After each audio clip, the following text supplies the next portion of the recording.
ত্রাণ বলা ঠিক না। কেউ কারো এখানে আমরা যাদের কাছে পৌঁছেছি তারা অনেকেই এস্টাবলিশ ফ্যামিলির মানুষ। হ্যালো ভিউয়ার্স, আমরা টিম সোনারি আজকে ফেনী জেলা এবং নোয়াখালী জেলার প্রত্যন্ত অঞ্চলে ভাগ হয়ে আমরা কাজ করে যাচ্ছি আমাদের দুলাল স্যারের নেতৃত্বে। দুলাল স্যার তার বাসায় পানি থাকা সত্ত্বেও কাজে নেমে যাচ্ছে এবং কি আমাদের খোঁজ সার্বিক তত্ত্বাবধান করতেছে। এখন আমরা আজকে সারাদিনে কি কর্ম কাজ হয়েছে সে বিষয়ে জানবো এবং কি আগামীকালকে কি হবে, আমরা কোথায় কোথায় যাব এই বিষয়ে আমরা আমাদের দুলাল স্যারের, আমাদের সম্মানিত স্যারের মুখ থেকে আমরা শুনবো। আমি সোনালী পক্ষ হয়ে আমাদের বেলাল সাহেব তো আছে আমার সাথে, আজকে সারাদিন ছিল। আমাদের এদিকে কাজ করছে সেলিম সাহেব, আমাদের আবু সুফিয়ান, সোহেল সাহেব, সুজন সাহেব দাগনমইয়া হইতে অঞ্চলে কাজ করছে। আমরা ফেনীর দক্ষিণাঞ্চলে সোনাগাজী এরিয়াতে কাজ করছি।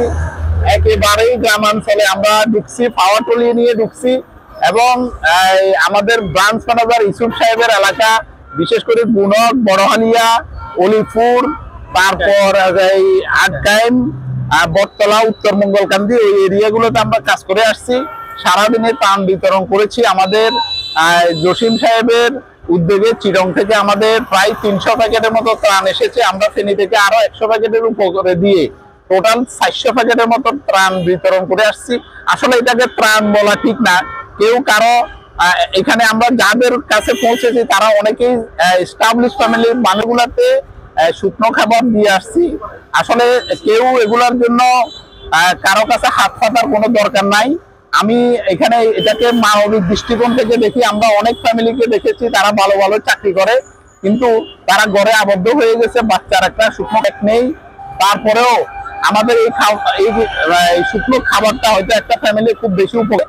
আমরা এই জন্যই কাজ করছি, আমাদের কাজ হওয়ার দরকার এরকমই। কিন্তু পরবর্তীতে আমাদের যে কাজগুলো সেটা হলো মানুষকে বেশি করে পুনর্বাসিত করা, পুনর্বাসনের ব্যবস্থা করা। কারণ আমরা যখন গ্রাম অঞ্চলে গিয়েছি, অনেক জায়গা, অনেক বাড়িঘর পানিতে তলিয়ে গিয়েছে। আমার মনে হয় না অনেক ফ্যামিলি সুন্দরভাবে এই তার ঘরটাতে আবার ফিরে আসতে পারবে। অনেক জায়গা আমি দেখছি যে ত্রাণের সঠিক বন্টন হচ্ছে না, কারণ অনেক জায়গায় পাওয়ার টলিগুলো যাচ্ছে না, যেটা নিয়ে আমরা গেছি। যারা বিভিন্ন জায়গা থেকে আসতেছে আমাদের গাড়ি দিয়ে আমরা পিকআপকে, আমাদের পাওয়ার টলি পিকআপকে এমন জায়গায় আমাদের এদিকে কাজ করছে আমাদের সেলিম সাহেব, আবু সুফিয়ান, সোহেল সাহেব। আমি ওদের মন্তব্যটা একটু নিতে বলবো, ওনাদের অভিমতটা এখানে প্রকাশ করুন। সালাম আলাইকুম। আজকে পঞ্চম দিনের মতো আমাদের যে উদ্যোগ তৎপরতা এবং আমাদের যে মানুষের এই দুঃসময়ে পাশে দাঁড়ানো, একটু ভালোবাসা নিয়ে, একটু খাওয়ার নিয়ে, একটু মেডিসিন নিয়ে আমাদের কার্যক্রম চলমান, এরা চলমান থাকবে। আমরা মানবিক দিক দিয়ে আমি বলবো, যারা বিত্তশালী আমরা সমাজে আমাদের যারা আছেন, প্রত্যেকেই এই মানুষের জন্য এই দিকটা যদি আমরা চিন্তা করি, আমরা সকলের পাশে এখন দাঁড়ানোর সময় এসেছে। আল্লাহ পাক আমাদেরকে একটা সুযোগ করে দিয়েছে যে মানুষের পাশে দাঁড়ানোর জন্য।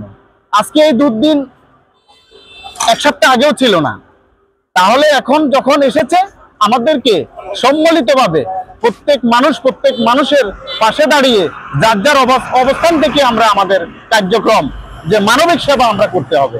তা আমাদের ক্ষুদ্র প্রচেষ্টা থেকে আমরা শুরু থেকে কিন্তু চেষ্টা করছি যে যাতে করে মানুষের পাশে অন্তত পক্ষে একটি 5 টাকার স্যালাইন নিয়ে হলে আমরা যাতে করে দাঁড়াতে পারি এই বিপদে। এটাই আমাদের উপযুক্ত সময়। ধন্যবাদ সবাইকে। আসসালামু আলাইকুম।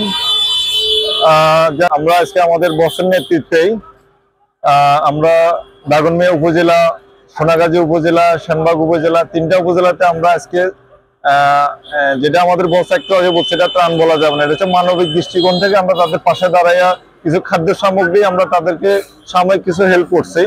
তো এই তৎপরতা আমরা 3টা উপজেলাতে ভালোভাবে আজকে সুন্দরভাবে ডিসিপ্লিন মাফিক আমরা কাজগুলো করছি। তো গতকাল থেকে দেখলাম যে অনেকগুলো পানি, প্রায় এখন বর্তমানে সেনবাগ বাজারে যেতে আপনার মাজা পর্যন্ত আমাদের পানি অবস্থান, এবং দুই সাইডে, রাস্তার দুই সাইডে বাড়িঘরগুলো সবে ডুবে গেছে। আমাদের ফেসবুকে যেসব বন্ধুগণ আছেন, আপনারা এই জিনিসটা দেশে এবং দেশের বাইরে সেটা মানবিক দৃষ্টিকোণ থেকে দেখবেন। সবার সাথে সবার যোগাযোগ কথা শেষ করলাম। ধন্যবাদ আপনাদেরকে। জি, আসসালামু আলাইকুম। প্রিয় দেশবাসী, আসলে আমরা আজকে দুর্যোগ মোকাবেলা, আজকে পঞ্চম দিন আমাদের।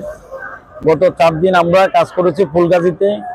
অসংখ্য মানুষের লাশ ভেসে যাচ্ছে, সেটা আমরা ট্রলার নিয়ে ওখানে প্রায় 80 জনের মতো লোক আমরা 2 দিনে উদ্ধার করেছি ট্রলারে করে। তারপরে আমরা ওখানে প্রায় 500 পরিবারকে আমরা ত্রাণ দিয়েছি, ওখানে খাদ্য সামগ্রী দিয়েছি। সেখানে আমার সাথে ছিলেন আমাদের ইউনিট ম্যানেজার কফিল ছিলেন, আমফেনি থেকে আমার সাথে গেছেন আমাদের একজন এফএ ছিলেন আব্দুল মোতালেব। আরো চাঁদপুরের আমাদের স্বেচ্ছাসেবী দল 4 জন ছিলেন আমার সাথে। ওই টিম নিয়ে টোটালে আমি ফুলগাজী উদ্দেশ্যে রওনা দিয়েছিলাম। ওদেরকে থেকে আমরা গর্ভবতী ডেলিভারি রোগী 10 জনের মতো 2 দিন আমরা উদ্ধার করেছি। যার হিসাবে হায়দ্রাবাদ থেকে উনি আসছিলেন সকাল 8টায়, এসে আমার কাছে প্রায় 300 ব্যাগের মতো আপনার খাদ্য সামগ্রী দিয়েছে। আমি এবং আমাদের অ্যাসিস্ট্যান্ট ম্যানেজিং ডিরেক্টর আবু সাদা দুলাল স্যার সহ আরো 100 ব্যাগ, এবং আমরা প্রায় 35 পেজ পানি এবং মোমবাতি এবং ম্যাচ এগুলা নিয়ে আমরা এই লালফুল হয়ে আমরা বক্তা মুন্সি হয়ে আমরা উত্তর মঙ্গলকান্দি গিয়েছি। সেখানে মানুষ তেরবাল দিয়ে ওখানে অবস্থান করতেছে। এ হলো মানুষের আত্মনাদ। তো ওখান থেকে আমরা শেষ করে অলিপুল, বড়হালিয়া, গুণক ওটা শেষ করে আমরা তাকিয়া বাজার হয়ে আমরা এই দাগুমিয়া এসে আমাদের কলেজদের সাথে আমরা একসাথে হয়েছি। এখানে এসে যেটা দেখেছি আমি, এখনো চতুর্পাশ থেকে মানুষ প্রাণ নিয়ে আসতেছে। মানুষের আহাজারিটা আমরা দেখতে বুঝতে পারবো। কাজ থেকে আমরা যারা কাজ করেছি বিভিন্ন অঞ্চলে একেবারে ভিতরে গিয়ে যেখানে মানুষ যায় না, আমরা সেখানে পাওয়ার টলি নিয়ে ঢুকছি। সেখানে মানুষের ঘরবাড়ি সবকিছু বিনষ্ট হয়ে গেছে। এখন আমার কথা হলো, দাবি জানাচ্ছি আমরা দেশবাসীর প্রতি, দুর্যোগ মোকাবেলার পরে পুনর্বাসনের জন্য আমাদেরকে আবার এগিয়ে আসতে হবে। মানুষ বিদায় নিচ্ছি। আমি বেলাল হোসেন মিলন। আসসালামু আলাইকুম।